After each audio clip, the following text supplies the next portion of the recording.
Hi, I'd like to agree with this gentleman's comment. Me coming here today, I'm quite a gutsy young lady, I'm 18, and I honestly felt really intimidated by all of you. Generally did feel like I didn't fit in with you all. So I come every week. And I think that's a feeling that everyone at my age feels. And on the Senate idea, I think it's a really good idea. Because there is representatives, people speak to them, people much like the public speaks to an MP. Like my mum recently got involved with our MP Stephen O'Brien because the loans, my sister needed a loan for university, she couldn't afford even to get to university. And he quickly sorted it out. So I think they do get involved with the people, the representatives. So that 80% you were talking about, or 75% would go to them people. And well, maybe not all of them, but yeah.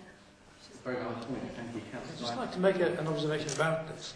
And I'm going to cite an example of a young person. I don't agree with the observation that it's the usual suspects, for instance, that at least 5 people there on Saturday will have special needs. And we have looked very carefully at where people are coming from. But that's another issue. It's not always the usual suspects.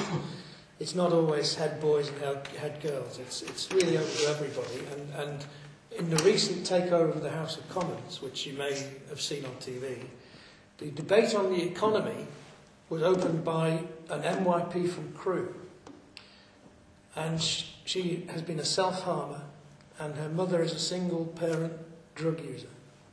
And in the 3 years that she's been working with us and with UKYP, she's got to a point where she opened a debate in the House of Commons on the economy.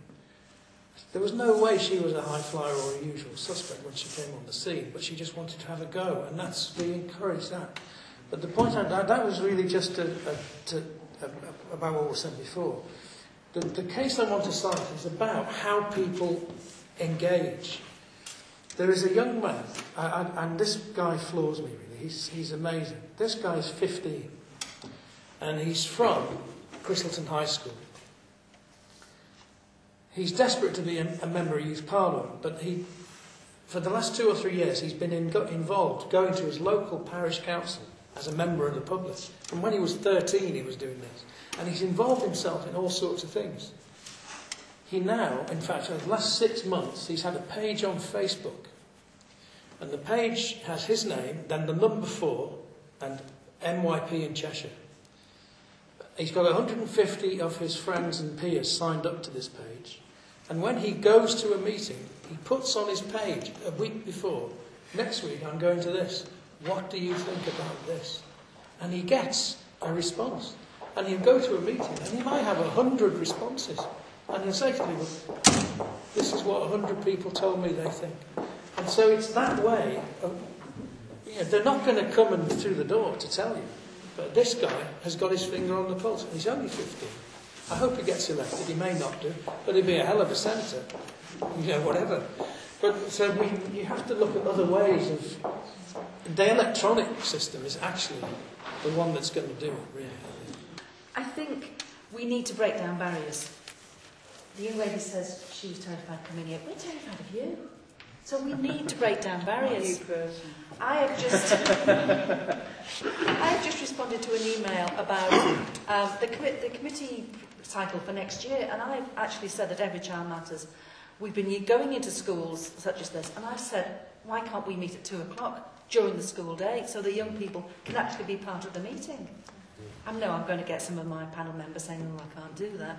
But if the majority are happy with it, that's what we're doing. You also get teachers saying not letting them out of lessons. Well, I was going to say they're not missing the GCSE lesson. Afternoon off like that. We've just done a piece of work with Looked After Children. The first meeting was very tentative and quiet. They now want me to go camping with them. You see, you start. A few more hours with you, and they won't. We can break down barriers. We can prove we're human. You can prove you're human, and let's do it for goodness sake. Whatever structured process you decide to do, you need to appreciate the commitment that young people are going to be making. There's more and more demands being made in this sort of field of work. The commitment on them is going to be extreme. I think you need to bear that in mind all the time. Second thing is that I do think that will also reflect on the support that those young people will need. That must be there, and that's going to be quite demanding as well. And the third thing is, and very contentiously, is it right for us to expect young people to do things for nothing? We get expenses, should they not get expenses? Just bear it in mind. Thank you, Kelly. Okay. It's always nice to have such a silence fall across members' expenses. I don't think we're allowed to use that word anymore, are we? Right, members, final comments before I'm going to make a few suggestions. I would like us to get a move on fairly quickly with something here. Originally, when we were planning this meeting, we thought we might be able to break out into small groups and discuss particular ideas. I don't think we're anywhere near that stage yet, but I want us to get there quickly. What I'd suggest we have is we set up a small core of a task and finish group, but there's a very open task and finish group.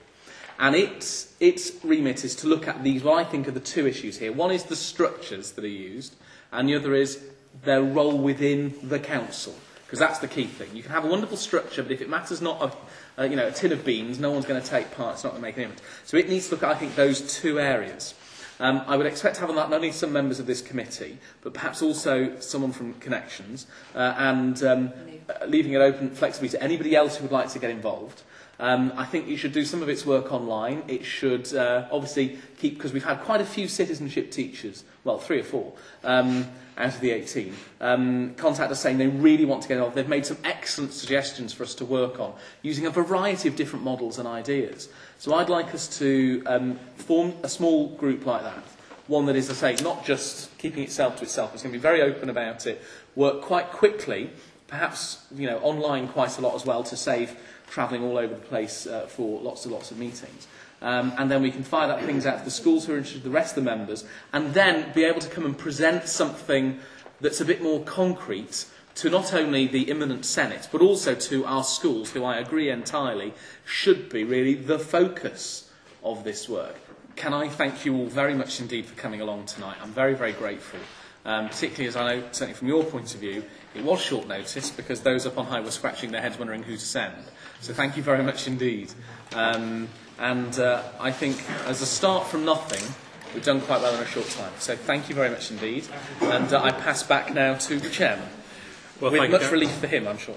No, not at all. Thank you very much. And thank you from my standpoint for coming today. Can I formally close the meeting then at 7:45? And thank you all very much for attending.